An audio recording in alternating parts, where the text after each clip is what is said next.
ఒకసారి చూసి అసలు ఏ విధంగా భాష వాడారో ఎవరు కూడా మర్చిపోలేదు, మర్చిపోరు. ఒకసారి చూసి మనం చర్చలోకి వెళ్దాం.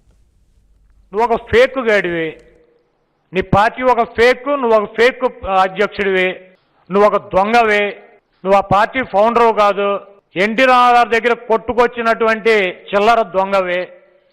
ఈరోజు ఆ గుట్ట దగ్గరికి వెళ్ళి పడుకున్నాడు శంకుస్థాపన దగ్గర. 83లో కాంగ్రెస్ పార్టీ దగ్గర పోటీ చేసి ఓడిపోయి ఎన్టీ రామారావు దగ్గరికి వెళ్ళి కాళ్ళ దగ్గర సేమ్ ఇట్టాగి పడుకున్నాడు ఈ కుక్క. సేమ్ మామయ్య మామయ్య తప్పు జరిగింది మామయ్య, నన్ను చేర్చుకో మామయ్య అని చెప్పి కుటుంబ సమేతంగా వెళ్ళి ఈ దొంగ ఈ నక్క సేమ్ ఇట్టాగే పడుకుంది ఎన్టీ రామారావు కాళ్ళ దగ్గర.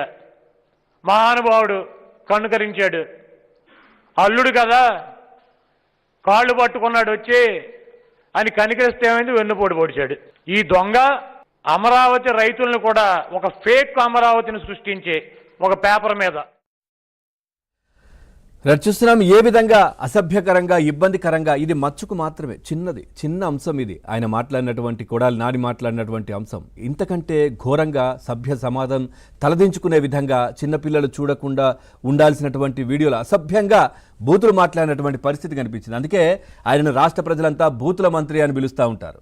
సో ఇలా ఈయన పైన లా విద్యార్థిని అంజనప్రియ కూడా కేసు నమోదు చేశారు. నేను చాలా ఇబ్బంది పడ్డాను, ఆయన మాటలు ఈ విధంగా సభ్య సమాజం తలదించుకునే విధంగా ఉన్నాయి, ఒక గౌరవప్రదమైనటువంటి స్థానంలో ఉన్నటువంటి వ్యక్తులకు ఉద్దేశిస్తూ ఈ విధంగా మాట్లాడడం ఏంటి అంటూ కూడా నిన్న కేసు పెట్టడం జరిగింది. ఒకసారి ఆవితో మాట్లాడదాం. అట్లాగే మనతో పాటు చర్చలో పాల్గొంటున్నారు రాజకీయ విశ్లేషకులు, సీనియర్ జర్నలిస్ట్ డివి శ్రీనివాస్ గారు కూడా స్టూడియోలో ఉన్నారు. నమస్తే అండి. అట్లాగే టీడీపీ పార్టీ జాతీయ అధికార ప్రతినిధి జ్యోత్స్న గారు కూడా మరి కాసేపట్లో జాయిన్ అవుతారు. ముందుగా అంజనప్రియ గారి